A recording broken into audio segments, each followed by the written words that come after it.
अस्सलामुअलैकुम, आप देख रहे हैं समा। मैं हूं फवाज ज़ैदी और मैं हूं सिद्रा मीर। बुलेटिन का आगाज करते हैं। सबसे पहले बात करेंगे आज की सबसे बड़ी और अहम खबर से। मुत्तहिदा अरब अमारात ने इसराइल को तस्लीम कर लिया। यूएई और इसराइल के दरमियान ताल्लुकात की बहाली का मुआहदा हो गया। एलामिये के मुताबिक इसराइल और यूएई ताल्लुकात मुकम्मल तौर पर बहाल होंगे।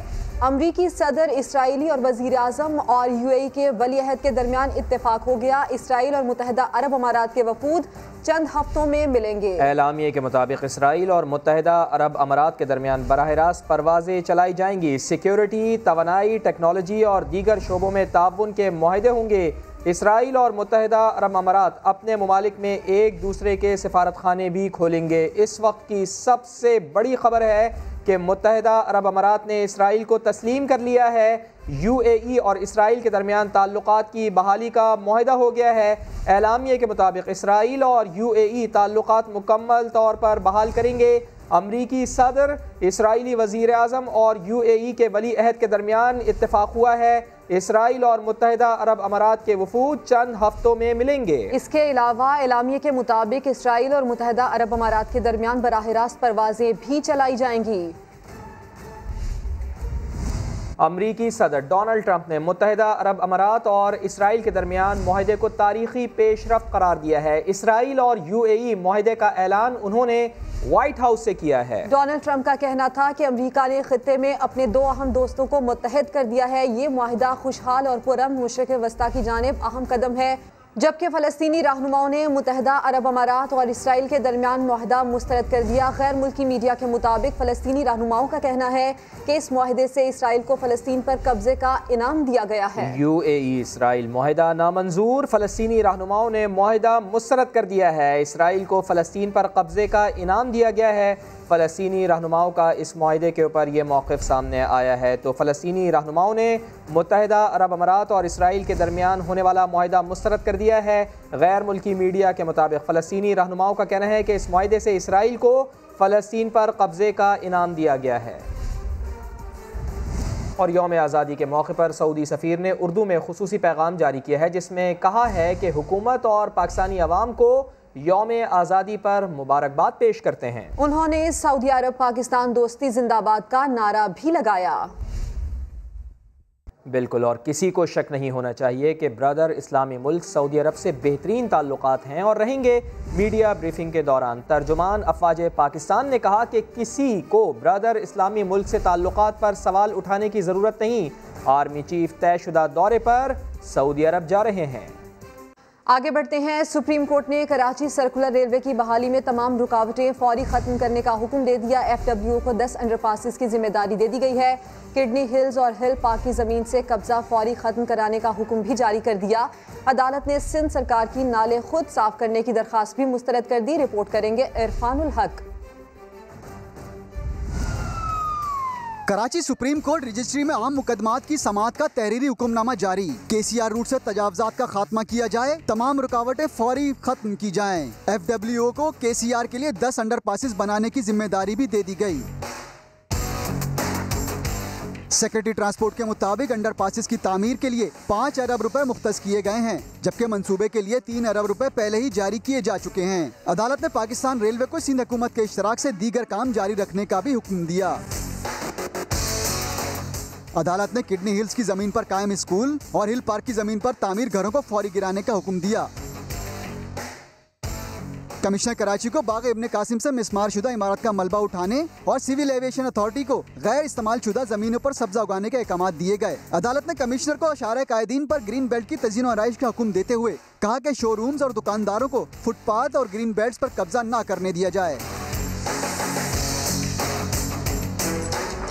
एनडीएमए के जरिए नालों की सफाई पर हुकूमत सिंध की नजरसानी की दरख्वास्त पर भी समाअत हुई। अदालत ने वाज़ेह कर दिया कि एनडीएमए जापान का नहीं, पाकिस्तान का ही इदारा है। एडवोकेट जनरल सिंध ने कहा कि एनडीएमए से नाले साफ कराने का मकसद तो ये हुआ कि सिंध हुकूमत मुकम्मल आउट हो गई। 30 अगस्त तक मोहलत दें। वज़ीर आला ने यकीन दिलाया है कि मुकर्ररा मुद्दत तक तमाम नाले साफ कर दिए जाएंगे, जिस पर चीफ जस्टिस ने रिमार्क्स दिए कि तो अब आपको फिक्र हो रही है। आप चाहते हैं NDMA को रोक दिया जाए। असल मसला ये है कि वर्ल्ड बैंक की फंडिंग खतरे में पड़ गई है। इनको तो फंड हजम करना है। बताएं पहले कौन सा फंड सही इस्तेमाल हुआ। केस की मजीद समाअत मुलतवी कर दी गई। कैमरामैन मोहसिन अली के साथ इरफानुल हक, समाअत, कराची। वज़ीर आज़म इमरान खान से वफाकी वज़ीर क़ानून और गवर्नर सिंध की मुलाकात। बारिशों के बाद सिंध, ख़ास तौर पर कराची की सूरत हाल पर गौर किया गया। वज़ीर आज़म इमरान खान से वज़ीर क़ानून फ़रूग़ नसीम और गवर्नर सिंध इमरान इस्माइल ने मुलाकात की है। मुलाकात में कराची के मामलात पर ख़ास तौर पर गौर हुआ है। वज़ीर आज़म ने कहा है कि कराची के अवाम की मुश्किलात का मुकम्मल एहसास है। शहर क़ाइद के बासियों को तन्हा बिल्कुल नहीं छोड़ेंगे। PTI हुकूमत सिंध के दारुल हुकूमत पर कब्जा चाहती है। Chairman Peoples Party Bilawal Bhutto ने इल्ज़ाम लगा दिया। कहा, अगर खुदा न खास्ता गैर आइनी कब्जे को अदालती कवर दिया गया तो फिर नुकसान पूरे पाकिस्तान का होगा। उन्होंने उम्मीद जाहिर की कि अदालत जमहूरियत का साथ देगी। गैर जमहूरी कुव्वतों का साथ देने की बजाय गैर जानिबदाराना किरदार अदा किया जाएगा। अगर ये रेजीम, ये हुकूमत, PTI वाले सिंध का कैपिटल को कब्जा करना चाहते हैं, हमें कॉलोनी बनाना चाहते हैं, अगर खुदा न खास्ता गैर आईनी कब्जे को अदालती कवर दी जाएगी। शहीद जुल्फ़िकार अली भुट्टो का अदालती कत्ल हुआ था और ये एक बार फिर इस धरती पे एक हमला हो जो कि हमारे लिए बिल्कुल कबूल नहीं होगा। अगर हमारा हक का तहफ़्फ़ुज़ नहीं होगा तो फिर नुकसान पूरा पाकिस्तान। और उम्मीद करता हूँ कि आला अदलिया गैर जानिबदार रोल अदा करेगा। ये हमारे हक के तहफ़्फ़ुज़ करेगा, मदद करेंगे इसमें। वो जमहूरियत के साथ देंगे, गैर जमहूरी फोर्सेस के साथ नहीं देंगे। और जैसे माजी में चाहे वो चीफ जस्टिस इफ्तिखार चौधरी हो या कोई और चीफ जस्टिस साहब हो जो कि बाद में सियासी जजेस निकले, ऐसे अब नहीं होगा। हम बहुत ही इज्जत करते हैं मौजूदा चीफ जस्टिस से और आने वाला चीफ जस्टिस। ये सिंध हुकूमत एक छोटा चीज़ है, जो कुर्बानी देना चाहिए देने की ज़रूरत है, देने को तैयार है। आगे आ रहा है, खैबर पख्तूनख्वा हुकूमत ने अपना वादा पूरा कर दिया। ताजिर रहनुमा सिराज कासिम तेली कहते हैं कि कराची वाले NDMA और FWO को सपोर्ट करें ताकि शहर का इंफ्रास्ट्रक्चर बच जाए। सुप्रीम कोर्ट हुक्म दे कि कराची को 5 साल तक NDMA और FWO के हवाले किया जाए। उन्होंने मजीद क्या कहा, सुन लेते हैं। आप मेरी सपोर्ट करें, कराची वाले मेरी सपोर्ट करें और चैम्बर की वेबसाइट पे इस लिंक के जरिए जाएं, अपने फ़ोन नंबर और अपना नाम, अपना एड्रेस डलवाएं और गिनती करवाएं कि आप हमारी सपोर्ट में। मैं कराची वालों से अपील करता हूँ कि ये बहुत अच्छा मौका है और NDMA को और FWO को ये दोनों हुकूमतों को सपोर्ट करना चाहिए ताकि इस शहर का इंफ्रास्ट्रक्चर बन जाए। सुप्रीम कोर्ट का शुक्रिया कि सुप्रीम कोर्ट ने आज कराची रजिस्ट्री में उन्होंने भी NDMA को ये कहा कि ये 3 महीने रह के नाले वगैरह साफ करके जाए। इसका मतलब मेरी बात में वजन है और सुप्रीम कोर्ट भी उसकी सपोर्ट में बात कर रहा है। और अगर सुप्रीम कोर्ट दोनों हुकूमतों को भी ऑर्डर कर दे कि भाई इनको परमानेंट 5 साल के लिए बिठाओ इधर, ताकि ये शहर को बना के जाए।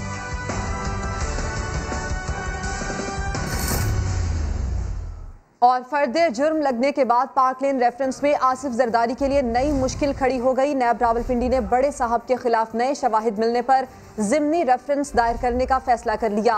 नए गवाह भी शामिल किए जाएंगे। कर्ज 1.5 अरब का लिया था, लेकिन साबिक सदर के जिम्मे 4.25 अरब क्यों हैं, अदालत को सब बताया जाएगा। सुहेल रशीद की रिपोर्ट। पार्कलैंड रेफरेंस में फर्द जुर्म आयद होने के बाद एक और बड़ी पेशरफ्त। नैब रावलपिंडी को नई दस्तावेजात मिल गयी और नए गवाहान भी। अगली समाअत से पहले ही जिमनी रेफरेंस दायर करने का फैसला कर लिया। नेशनल बैंक से लिया गया कर्ज बढ़कर 4.25 अरब तक पहुंचा कैसे, कर्ज की वापसी के लिए क्या कोशिशें की गयी। इजाफी शवायद जिमनी रेफरेंस की सूरत में अदालत के सामने रखे जाएंगे। मुतल्लिका अफसरान के रिकॉर्ड किए गए ताज़ा बयानात भी जिमनी रेफरेंस का हिस्सा होंगे। पार्कलैंड रेफरेंस में आसिफ जरदारी समेत 13 मुल्ज़मान पर 10 अगस्त को फर्द जुर्म आयद की गई थी। अदालत ने नैब के 3 गवाहान को 1 सितंबर को तलब कर रखा है। नैब के मुताबिक उससे पहले ही चेयरमैन नैब से मंजूरी हासिल करके जिमनी रेफरेंस दायर कर दिया जाएगा। सुहेल रशीद, समा, इस्लामाबाद। पेशावर वालों की मुरादें बराईं, मुखालिफिन के प्रोपेगेंडे दम तोड़ गए। वज़ीर आज़म इमरान खान ने खैबर पख्तूनख्वा के पहले मास ट्रांजिट BRT मंसूबे का इफ्तिताह कर दिया है। 27 किलोमीटर तवील रूट पर 128 माहौल दोस्त हाइब्रिड बसें चलाई जाएंगी। किराया 10 से 50 रुपए होगा। मुसाफिरों को तमाम स्टेशन और बसों में वाईफाई की मुफ्त सहूलत मिलेगी। वज़ीर आज़म इमरान खान ने अपने खिताब में एतराफ़ किया कि उन्हें BRT पर तहफ़्फ़ुज़ात थे, लेकिन परवेज़ खटक ने हमेशा कहा कि मंसूबा मुकम्मल होगा तो तहफ़्फ़ुज़ात भी ख़त्म हो जाएंगे। परवेज़ खटक साहब, आप सही थे और हम गलत। इमरान खान ने वज़ीर आला महमूद खान को भी शाबाश दी।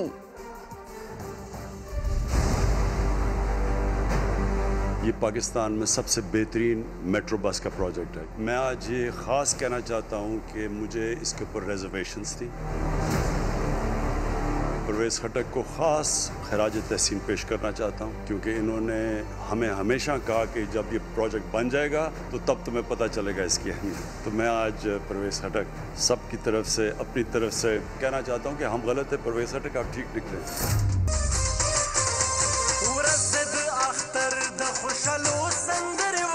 हम गलत है, परवेज़ खटक आप ठीक दिखे। जो ये आपने रेट रखी है महमूद खान, 10 रुपये टिकट रखा है मिनिमम, और 10 रुपये से जो ऊपर लेके जा रहे हैं 50 रुपये तक, ये हर कोई अफोर्ड कर सकता है। आम आदमी के लिए, जो आपका मजदूर है, जो मेहनत कश है, उसके लिए एक इंशाल्लाह ये एक बहुत बड़ी एक नेमत बनेगी। इससे इंशाल्लाह पेशावर में आपकी पर कैपिटा इनकम भी बढ़ जाएगी, इससे खुशहाली भी बढ़ जाएगी। जो बसेस चल रही हैं ये हाइब्रिड हैं, इससे इंशाल्लाह पोल्यूशन में कमी आएगी। Welcome back. अफवाज पाकिस्तान के तर्जुमान ने एहसानुल्लाह एहसान के दावों को बेबुनियाद करार दे दिया। कहा, ऑपरेशन में एहसानुल्लाह एहसान को इस्तेमाल किया जा रहा था, उसकी इत्तला से बहुत फ़ायदा हुआ। मेजर जनरल बाबर इफ्तिखार ने कहा कि एहसानुल्लाह एहसान के फरार के जिम्मेदारों के खिलाफ कार्रवाई कर रहे हैं।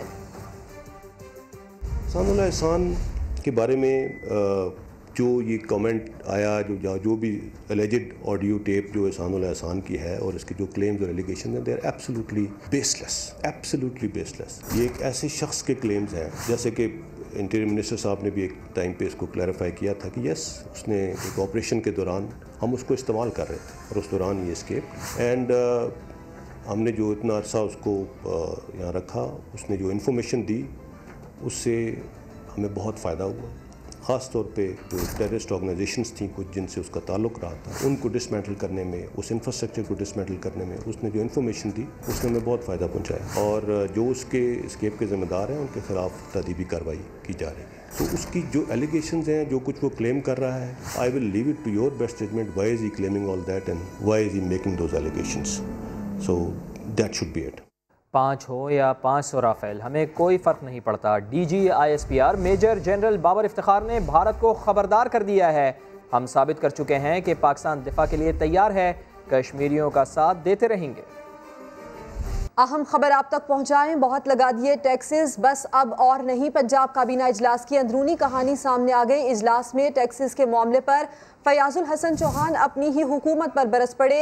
वजीर इत्तलात पंजाब का कहना था कि टैक्सेस की समरी मंजूर की तो बल्दियाती इंतखाबात में हमें 176 पड़ेंगे। मामला क्या है, मजीद बता रहे हैं समा लाहौर के नुमाइंदे नईम अशरफ भट्ट। जो एक घंटा कबल समा ने ही एक खबर दी कि बताया कि आज पंजाब काबीना में एक अहम वजीर ने इस हद तक कह दिया एक प्रॉपर्टी टैक्स पर कि अगर ये टैक्स लगाया गया या इसकी समरी मंजूर की गई तो हमें बल्दियाती इंतखाबात में 176 मारेंगे लोग। तो वो वज़ीर कोई और नहीं, अहम तरीन वज़ीर हैं, और ये वो वज़ीर हैं जिनका काम है पंजाब हुकूमत, वज़ीर आला, उनका दिफा करना, और वो शायद करते भी हैं। लेकिन काबीना इजलास में वज़ीर इत्तलात फयाजुल हसन चौहान ने कहा कि अगर हम ये टैक्स जो प्रॉपर्टी टैक्स रूटीन में लग रहा था उसकी समरी थी, अगर इसकी समरी मंजूर की तो हमें बल्दियाती इंतखाबात में लोग 176 मारेंगे। उज़रा तो परेशान हुए, लेकिन जो ऑफिशल्स थे, अफसरान जो थे, वो हंस रहे थे इनकी बातों पे कि ये क्या कह रहे हैं। तो फिर वज़ीर ख़जाना जो जिनका मौजू था वो बोले, उन्होंने कहा कि अगर ये हम रूटीन का टैक्स है ये भी नहीं करा सकते तो फिर हुकूमत की क्या करेगी, हम किस बात की हुकूमत हैं। फिर मोहसिन लगारी दूसरे वज़ीर वो बोले, उन्होंने कहा कि रेवेन्यू नहीं आएगा तो फिर अखराजात कहाँ से करेंगे, रेवेन्यू तो कहीं से आना है। तो लेकिन शोर मच गया और ये समरी जो है ये डेफर होगी, मुस्तरद होगी और कमेटी के हवाले कर दी गई। लेकिन चौहान साहब जो हैं वो इधर रुके नहीं, उसके बाद उन्होंने अपने डिपार्टमेंट की बात की और बड़े एग्रेसिव होके उन्होंने मुहातब किया उधर पूरी काबीना को और कहा कि मेरी एक इंफॉर्मेशन डिपार्टमेंट की समरी है, वो आज काबीना में क्यों नहीं, किसकी जरूरत हुई, जब वजीर कह रहा है और वजीर सब कुछ है तो फिर वो पेश क्यों नहीं की गई। सीएम ऑफिस की ये काम नहीं है कि वो मेरी समरी रोके। सीएम ऑफिस ये कैसे कर सकता है कि उन्होंने क्यों किया ऐसा, यानी वो बड़े एग्रेसिव हुए। तो फिर वजीर आला उस्मान बुज़दार, क्योंकि उनकी बात थी, वो बोले और उन्होंने कहा कि आप इधर मौजूद हैं, आपके सेक्रेटरी भी हैं, तो आप ऐसा क्यों नहीं करते कि आप अभी ले आए वो मामला। फिर वो मामला वो सामने लेकर आए और वो समरी जो थी ग़ालिबन इश्तहारात के मुतल्लिक थी। लेकिन अहम बात यह है कि वज़ीर इत्तलात पंजाब जो कि आमतौर पे बड़ा अग्रेसिव अपोजिशन पर बरसते हैं, वो आज पंजाब काबीना इजलास में अपनी हुकूमत पर जी, बहुत शुक्रिया आपका नईम अशरफ भट्ट। वज़ीर आला पंजाब के साबिक़ प्रिंसिपल सेक्रेटरी की दूसरे रोज़ भी नैब में पेशी, शराब लाइसेंस फराहम करने से मुताल्लिक़ रिकॉर्ड फराहम किया। रिपोर्ट करेंगे रियाज अहमद। वज़ीर आला पंजाब की तरफ से शराब का लाइसेंस जारी करने का मामला, उस्मान बुज़दार के साबिक़ प्रिंसिपल सेक्रेटरी की दोबारा नैब में पेशी। वज़ीर आला के साबिक़ प्रिंसिपल सेक्रेटरी राहील सिद्दीकी दूसरे रोज भी नैब में पेश हुए, रिकॉर्ड फराहम किया और 3.5 घंटे तक शराब लाइसेंस की तहकीकात में सवालों के जवाब दिए। मीडिया के इस सवाल पर कि क्या आप वज़ीर आला के खिलाफ वादा माफ़गुआ बन रहे हैं, राहील सिद्दीकी ने वाज़ेह जवाब देने से गुरेज किया। मैं कोई कमेंट नहीं दूंगा और मैं जिस स्कूल में पढ़ा ना, सादिक पब्लिक स्कूल, उसका मोटो है do the right here the तरीका। राहील सिद्दीकी एक रोज कबल भी नैब में पेश होकर तहकीकात का सामना कर चुके हैं। वो उस वक्त वज़ीर आला पंजाब के प्रिंसिपल सेक्रेटरी थे जब उस्मान बुज़दार ने ज़ेरे तामीर होटल को शराब का लाइसेंस जारी किया। ज़राए के मुताबिक उन्होंने ये लाइसेंस जारी करने की मुखालफत की थी। एक और अहम मामला, GIDC पर सुप्रीम कोर्ट का फैसला, हुकूमत के मजे आ गए। 398 अरब की लागत वाले मंसूबों के लिए 752 अरब वसूल करने का अदालती इजाजतनामा मिल गया। मजीद बता रहे हैं समा के नुमाइंदे शकील अहमद। देखें, गैस इंफ्रास्ट्रक्चर डेवलपमेंट सेस की मद में हुकूमत को बहुत बड़ा अदालती रिलीफ मिल गया। तकरीबन $4.5 अरब के मसावी फंड्स हुकूमत को मिल जाएंगे, क्योंकि 752 अरब रुपए मुख्तलिफ इंडस्ट्रीज, कंपनियां और कमर्शियल इदारे जो हैं वो सारिफीन से GIDC की मद में वसूल कर चुके हैं गुज़िश्ता कई सालों के दौरान। लेकिन कौमी खजाने में सिर्फ 295 अरब जमा कराए गए और 457 अरब रुपए के बकाया जात हैं जो कि इन मुख्तलिफ सेक्टर्स के जिम्मे हैं, जो कि अब अदालत ने कहा है कि हुकूमत उनसे वसूल करे। हालांकि असद उमर के दौर में ऑफर भी की गई थी कि 50% फंड जमा कराएं बकाया जात और बाकी रिलीफ दे दिया जाए, और तकरीबन 200 अरब का रिलीफ देना था और 150 अरब हुकूमत को हासिल होते। लेकिन अब 457 अरब हासिल होंगे अदालती फैसले की रोशनी में। और सबसे ज्यादा जो 10 सेक्टर्स में फंड हैं जिनके जिम्मे, वो फर्टिलाइजर है 164 अरब और 101 अरब के कैप्टिव पावर प्लांट्स और 75 अरब CNG सेक्टर से वसूल किया जाएगा, और साथ साथ जनरल इंडस्ट्री से 52 अरब, OKESC से तकरीबन 36 अरब 50 करोड़ रुपए और साथ साथ जेनको से भी तकरीबन 22.5 अरब रुपए के फंड्स हासिल किए जाएंगे। हुकूमत को इजाफी वसाइल मिलेंगे तरक्याती मंसूबों के लिए, और जो तवाज़ुन अदायगी के लिए बैरून मुल्क इन्हिसार करना पड़ता था उस पर इन्हिसार कम होगा और हुकूमत को एक वाफिर और एक बड़ा रिलीफ मिल जाएगा इस अदालती फैसले की रोशनी। बहुत शुक्रिया आपका। सुप्रीम कोर्ट ने कराची में लोड शेडिंग और करंट लगने से हलाकतों से मुताल्लिक़ तहरीरी हुक्मनामा जारी कर दिया है। के इलेक्ट्रिक की वजाहत को मुस्तरद करते हुए कहा है कि आइंदा हलाकत हुई तो के इलेक्ट्रिक इंतज़ामिया पर भारी जुर्माना आयद होगा। अब खबर ये कि तालीमी इदारे 15 सितंबर से ही खुलेंगे। वजीर तालीम सिंध सईद गनी ने साफ साफ बता दिया। दूसरी तरफ सिंध हाई कोर्ट ने स्कूल फीस में 20% रियायत ना देने वाले स्कूल्स के खिलाफ कार्रवाई का हुक्म दे दिया। सिंध में तालीमी इदारे 15 सितंबर से पहले नहीं खुलेंगे। जो हुकूमती रेट को चैलेंज करेगा उसके खिलाफ एक्शन होगा। वजीर तालीम सिंध सईद गनी ने निजी स्कूल्स एसोसिएशन से फैसले पर अमल दरामद की दरख्वास्त की है। कहा, स्कूलों के मसाइल पर आवाज़ विफाक तक पहुँचा चुके हैं। दूसरी जानिब सिंध हाई कोर्ट ने स्कूल फीस में 20% रियायत ना देने वाले स्कूलों के खिलाफ कार्रवाई का हुक्म दे दिया है। अदालत ने वालिदैन से कहा है कि फ़ीस में रियायत ना देने वाले स्कूलों के खिलाफ शिकायत दर्ज कराएं। इंतजार किया 3911 दिन, मगर गेंदें खेली सिर्फ 4। जी हाँ, फवाद आलम को 11 साल बाद टेस्ट क्रिकेट में दोबारा मौका मिला, मगर पहली इनिंग्स में फायदा ना उठा सके। और यौम आज़ादी में सिर्फ एक रोज बाकी रह गया। जश्न आज़ादी की खुशियां मनाने के लिए कराची वालों का जोश उरूज पर पहुंच गया। सलमान अहमद की रिपोर्ट। जिसे देखो आजादी के रंग में रंग गया, सब्ज हिलाली परचमों की बहार आ गई। सदर की पेपर मार्केट में यौम आजादी से जुड़ी अशिया की फरोख्त जोरों शोर से जारी रही। पाकिस्तान पाकिस्तान पाकिस्तान पाकिस्तान। जश्न आजादी मनाने की तैयारी करने वालों से मार्केट भर गई। कौमी परचम, बैजिस, चूड़ियाँ, हैंड बैंड और बच्चों के मलबूसात समेत मुख्तलिफ अशिया की खरीदारी के लिए शहरी पुरजोश नजर आए। अल्लाह का शुक्र है, कारोबार अच्छा चल रहा है और यहाँ पे माहौल भी अच्छा है। आवाम भी खुश है, हम भी खुश हैं, सब खुश हैं। यही नहीं जनाब, कोरोना वायरस से बचाव के कौमी रंगों वाले फेस मास्क भी तवज्जो का मरकज बने। बहुत एक्साइटेड हैं क्योंकि ना एक तो इतने लॉकडाउन के बाद अचानक लॉकडाउन खुला तो फिर जो है सब लोग बहुत बाहर निकल रहे हैं, बहुत रश है। जश्न आज़ादी की रौनकें हर सू बिखरी पड़ी हैं। क्या बच्चे क्या बड़े, सभी यौम आज़ादी मिली जोशो जज्बे से मनाने में मगन हैं। ब्रेक के बाद दोबारा हाजिर होंगे हेडलाइंस के साथ। आप देखते रहिए समा।